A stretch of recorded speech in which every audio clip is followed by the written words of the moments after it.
In the depths of the Imperium's vast libraries, a forbidden tome awaits its revelation, the Archivist's Codex Arium, unveiling the darkest secrets.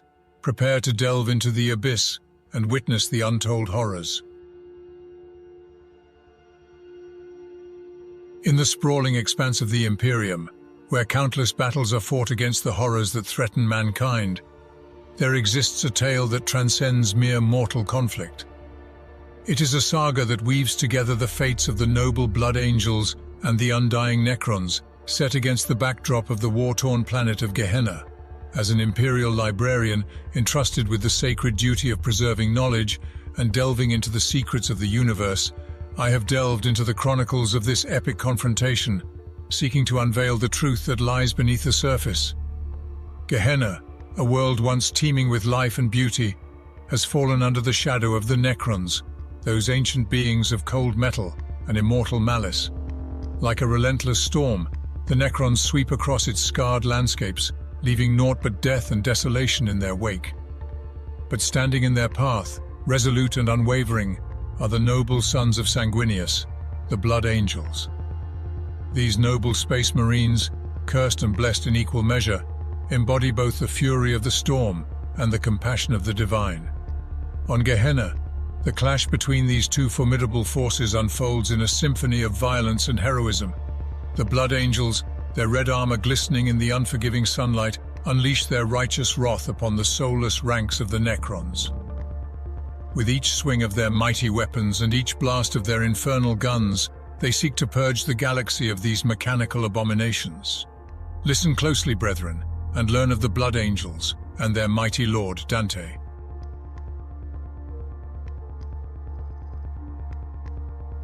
As I delved deeper into the reports chronicling the epic battle between the valiant Blood Angels, led by Commander Dante, and the unyielding legions of the Necrons on the desolate planet of Gehenna, I couldn't help but feel a sense of awe and despair. Though absent from the battlefield, the accounts that reached me painted a grim picture of sacrifice and an uphill struggle against an overwhelming foe. For 3 grueling weeks, the Astartes assault squads, under the indomitable leadership of Commander Dante, engaged the Necrons in a relentless cycle of strikes and retreats. Captain Tycho, known as the Master of Sacrifice, expertly coordinated long-range engagements, but it seemed that their efforts were in vain. The barren wastelands of Gehenna offered no respite, no crimson rivers to satiate the Blood Angels' thirst for glorious combat. Gehenna, a planet with a rich history and sacred significance, had become an altar upon which countless sacrifices were made to defend the dominion of the Imperium. The restless Xenos dead, drawn to this place like moths to a flame, tested our right to preside over it. Over the millennia, 1,000,000 souls more revered than ours had met their fates on the plains of this hive world. Defending such a place against the hordes of Xenos abominations was a noble endeavor, igniting the flames of glory within our hearts. With unwavering determination, the Blood Angels fought to the very limits of their strength. Descending from the skies like crimson storms, the Iron Helm's assault squads struck fear into the hearts of their enemies. Commander Dante, a beacon of unwavering resolve, stood at the forefront of the battle, wielding the Axe Mortalis with righteous fury. With each swing he cleaved through the metallic bodies of the Necrons, his divine presence inspiring courage and determination among his brethren. The weight of the Space Marine charges crashed down upon the Necrons, resembling the hammer of Sanguinius's wrath. Swift and deadly, we descended upon the lesser revenants, who seemed countless in number. Their only purpose seemed to be their refusal to die. Our speed became salvation as we discovered their slow reactions struggling to keep up with our swift movements. Their Gauss weaponry required precise aim, and our constant motion made us elusive targets. Limbs were severed, armored torsos cleaved, and the Necrons were trampled beneath the weight of our ceramite boots. But for every fallen Necron, 3 more took its place. Or worse, the fallen warrior rose again, mended by their enigmatic technomancy. Amidst the chaos, gravitic monolith structures descended upon the battlefield, their energy discharges wreaking havoc among our ranks, scattering the golden-armored Blood Angels like leaves in a tempest. The Necrons closed in around our brother Marines, their hooked bayonets seeking to ensnare and pierce our flesh. Grenades were thrown with abandon, sending Necron warriors hurtling through the air and creating brief moments of respite for our valiant Marines. However, the grim reality soon became apparent. A horde of Necrons, outnumbering the Blood Angels by hundreds to one, relentlessly pressed forward. Resurrected by hovering Ark transports, they were prepared to bury our brave warriors beneath their unfeeling tide of death. The odds were insurmountable, and our brothers of the Blood Angels stood outnumbered, outmatched, and seemingly destined to be consumed by this unfeeling horde. In the midst of the ferocious clash between the Blood Angels and the Necrons, a momentary disruption seized the mechanical gaze of the Xenos warriors. Their movements stuttered and paused, as if caught in a suspended state of indecision. For that fleeting moment, their once gleaming eyes lost their luster, as if a veil had been momentarily lifted. In an instant, their purpose wavered, and as if a switch had been flipped, they turned away from the embattled Blood Angels. 10,000 immortal Xenos warriors, once unyielding in their advance, now marched in retreat, their resolve unbroken even in withdrawal. The wounded remnants of the Space Marine squads, sensing a sudden reprieve, relentlessly harried the enemy. Their battle cries, tinged with frustration, still echoed through the air as they struck down the faltering Necrons. Yet, the legions of the Xenos paid them no more heed that day. It was as if the Blood Angels had become invisible, inconsequential in the face of the Necrons' calculations. The actions of our brave warriors held no bearing on their plans, no impact on their inexorable march towards victory. In that perplexing moment, the Necrons struggled to comprehend the reason behind their sudden cessation, their relinquishment of certain triumph within their cold and unfeeling grasp. The significance of this turn of events remained shrouded in mystery, leaving those who witnessed it grasping for answers. What prompted the Necrons to divert their attention, to relinquish the imminent victory that seemed within their reach? It was a moment that defied logic, challenging the very nature of our understanding of the Xenos foe. The remaining sergeants and leaders of the Blood Angels had convened, their retreat having come at a great cost. But their respite was short-lived, for the Sensorium had detected an even greater threat looming on the horizon. The planet, encircled by the formidable presence of the battle barge Bloodcaller and the twin strike cruisers Melek and Fratrum Pugno, stationed in high orbit, appeared resolute in its defense. Gone were any traces of the Necron cairn ships that had seemingly withdrawn from the system. In their place, a new menace emerged from the galactic southeast, the tyranids. Xenos identifiers indicated that they were a splinter fleet of the vanquished Behemoth, or possibly connected to the enigmatic Dagon. Regardless of their origins, the four immense hive ships had already birthed a horde of lesser vessels, arranging themselves in a sinister formation that bypassed the outer worlds entirely. There was no mistaking the intentions of the tyranids. Their insatiable hunger was fixated upon Gehenna Prime. This attack pattern was all too familiar, a dire omen of their ravenous intent. The Angels of Death gathered to deliberate on their next course of action, fully aware of the impending catastrophe that awaited them. However, the proceedings took an unforeseen turn. Reports from the servitors stationed within the meeting revealed unusual phenomena. Rockcrete bunkers experienced flickering systems, Vox emitters emitted white noise, and picked feeds emitted an eerie green glow. Something extraordinary was about to transpire. And then, a figure materialized from the hololith table, an amalgamation of swirling motes of light that coalesced above the center of the table, obscuring the space where Gehenna's image once resided. The emerald radiance intensified, accompanied by a maddening, crackling howl. It declared itself as the Judicator Prime, charged with securing their cooperation. The figure addressed none other than Dante of the Blood Angels, commanding him not to resist. Such an admission of fault from a Xenos entity was unheard of, particularly in the midst of battle. The Judicator Prime openly acknowledged, "Our success has already been calculated. The conflict between us was an error." In all my years of study and research, I had never come across any records of an Imperial Inquisitor, diplomat, or Lord of the Imperium treating with the Silent King. His name, Zarek, the last and greatest of the Silent Kings, was marked within our records, as well known and infamous to those who served within the Pariah Nexus. However, few would be able to recognize him on sight, and none had ever engaged in negotiations with him. Dante, aware that this unprecedented opportunity would never present itself again, swiftly made his decision. The Battle Brothers, driven by a deep sense of duty, set out towards the designated location. They carried within their Rhino tank a cyclonic torpedo, prepared to use it if necessary to ensure that the Silent King would not leave Gehenna unscathed. The stakes were high, and the fate of not just Gehenna, but perhaps the Imperium itself hung in the balance from the machinations of this enigmatic ruler. The scene was set, the stage prepared for a meeting that would forever alter the course of history. At Dante's command, the Rhino was deftly maneuvered, bringing it as close as possible to the Necron Herald. The servitor driver, hastily installed for this purpose, operated the vehicle with a mechanical precision. The only sound that pierced the stillness was the ticking and clicking of the cooling metal on the exhaust stacks, resonating under the gloomy morning sun.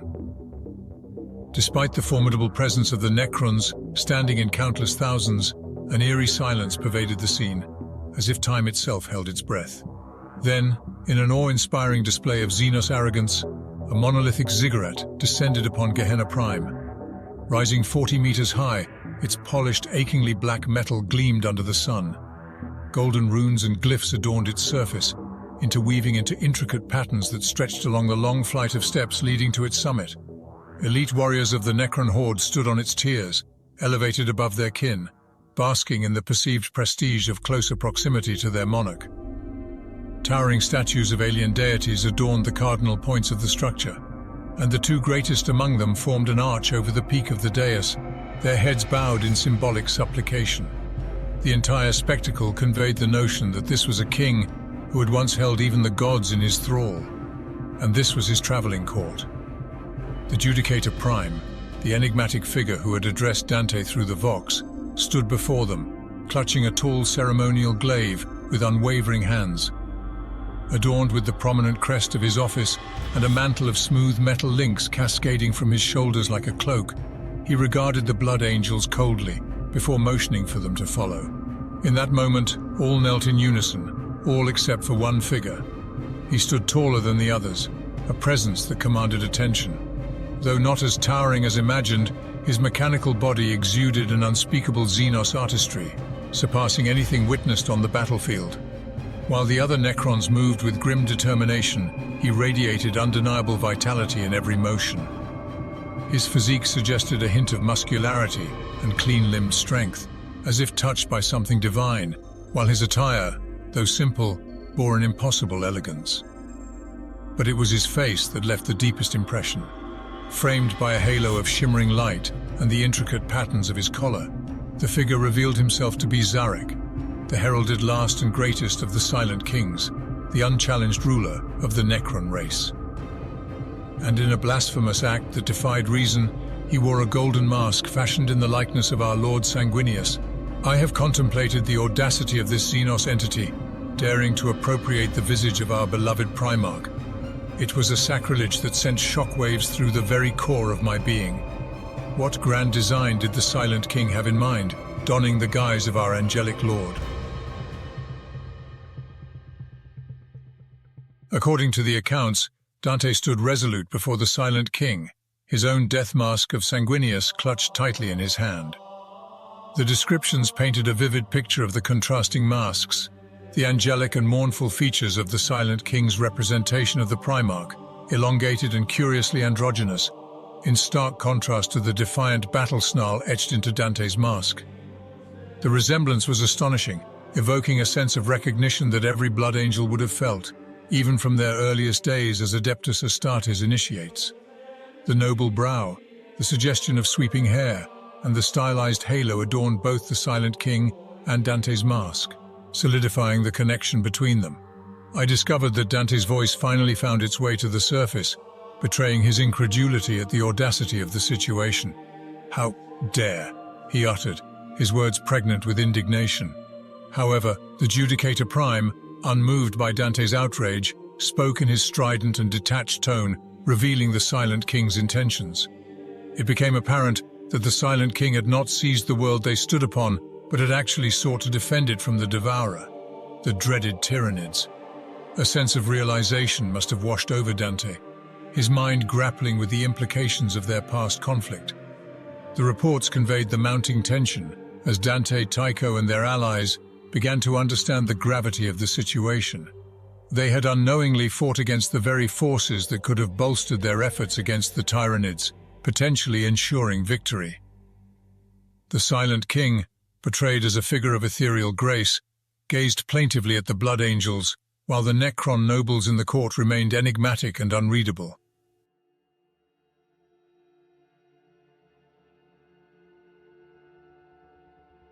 The Judicator Prime, breaking the silence, acknowledged the blood angels' error in judgment. Dante's realization rippled through the ranks as they comprehended the costly consequences of their actions. The Silent King's herald proclaimed the urgency of the situation, urging the formation of an alliance, a union that the Silent King had envisioned with Dante's angelic progenitor. Dante, ever the epitome of a commander, sought to understand the Silent King's true intentions. He questioned the Necrons' concern for the Imperium and its people, seeking to uncover the motives that drove these mechanical beings. The Judicator Prime's response revealed an unexpected sentiment, a concern for the survival of the human race. The reports conveyed a sense of hope, a glimmer of reconciliation and unity amidst the chaos and devastation. Perhaps one day, these divergent factions could find common ground. And so, with a profound sense of purpose, Dante relinquished his helm to a battle brother, symbolizing the gravity of the decision he was about to make. Stepping forward, he extended his hand to the Silent King, a gesture of commitment and alliance. The Silent King, defying the limitations of his mechanical form, reciprocated the gesture with an alien grace. Their exchange remained shrouded in mystery, whispered words lost to the wind, leaving those who witnessed it in a state of both shock and curiosity. As I read the final lines of the reports, it became clear that the alliance was accepted. But more apparent was the Silent King spoke to Dante. Reports from agents of the Inquisition state that in their exchange, the Silent King whispered into Dante's ear, "They are the rising storm, and you must become the shield." The reports chronicled the surreal sight of these once bitter enemies fighting side by side against the relentless tyrannid menace on Gehenna Prime. It was a sight that defied logic and shook the very foundation of our understanding of the galaxy. The Blood Angels, renowned for their unmatched ferocity and noble lineage, fought with a renewed purpose. Their red-armored warriors, their angelic wings spread wide, clashed with the swarming tyranids in a display of unwavering resolve. The sons of Sanguinius unleashed their fury upon the alien horde, their chainswords and power fists tearing through chitinous armor and monstrous flesh alike. Their battle cries, mingled with the roars of the dying tyranids, reverberated across the battlefield. Beside them, the Necrons, ancient and unyielding, fought with calculated precision. Their metallic bodies moved with eerie grace, their Gauss flares and energy weapons disintegrating their tyrannid foes in flashes of green light. These once implacable Xenos warriors, now fighting alongside their former enemies, showcased an efficiency and lethality that spoke of their millennia of existence. The Necrons, with their cold and mechanical gaze, demonstrated an understanding of warfare that transcended mere mortal comprehension. The two forces, Blood Angels and Necrons, seemed to complement each other in a macabre symphony of destruction. Where the Blood Angels excelled in close-quarters combat, the Necrons provided withering firepower from a distance. The battlefield became a cauldron of violence, with the combined might of both factions pushing back the seemingly endless tide of tyranids. As I perused the reports detailing the events on Gehenna Prime, a chilling revelation began to unfold. The insidious manner in which the Necrons had manipulated the Blood Angels into unwittingly battling the tyranids was nothing short of a masterstroke of deception. The true extent of their machinations gradually came to light, leaving the Blood Angels and their leaders reeling. The reports painted a picture of a seamless integration between the Blood Angels and the Necrons during the initial stages of the conflict. The Necrons provided tactical information and support, seemingly working in unison with their newfound allies. But unbeknownst to the Blood Angels, the Necrons had their own ulterior motives, hidden behind their cold and emotionless visages. As the battle against the tyranids progressed, unsettling incidents began to occur. Reports emerged of looted bodies of fallen blood angels, raided supplies, and the absence of key Necron commanders. It became apparent that the Necrons were gradually removing themselves from the final stages of the combined victory. As the battle drew to a close, the reports described a somber scene. The Blood Angels, their armor rent and blades stained with the blood of their foes, stood among the fallen tyranids, contemplating the gravity of their situation. It is now then that we should pose the question, would the Silent King, Sarek, return? The alliance had been shattered, and vengeance against Sarek seemed an elusive dream. The reports hinted at the immense disappointment and frustration felt by the Blood Angels, whose trust had been so callously exploited.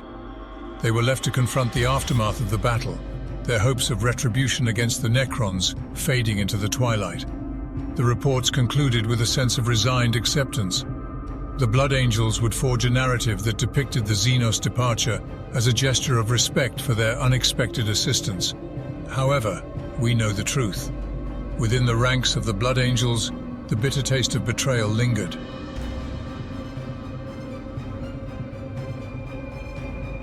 In the face of Xenos, heretics, and chaos, we must remain united and resolute. Our Imperium stands as a beacon of light amidst the encroaching darkness. We must hunt down the Xenos with unwavering determination, root out the heretics with unwavering zeal, and defy the temptations of chaos with unwavering faith. Let us, brethren, rise to the challenges that beset us. Let us study the lessons of the past, unearth the hidden knowledge, and fortify our minds against the temptations of corruption. Together, we shall defend the Emperor's realm, for we are the sword and shield of humanity.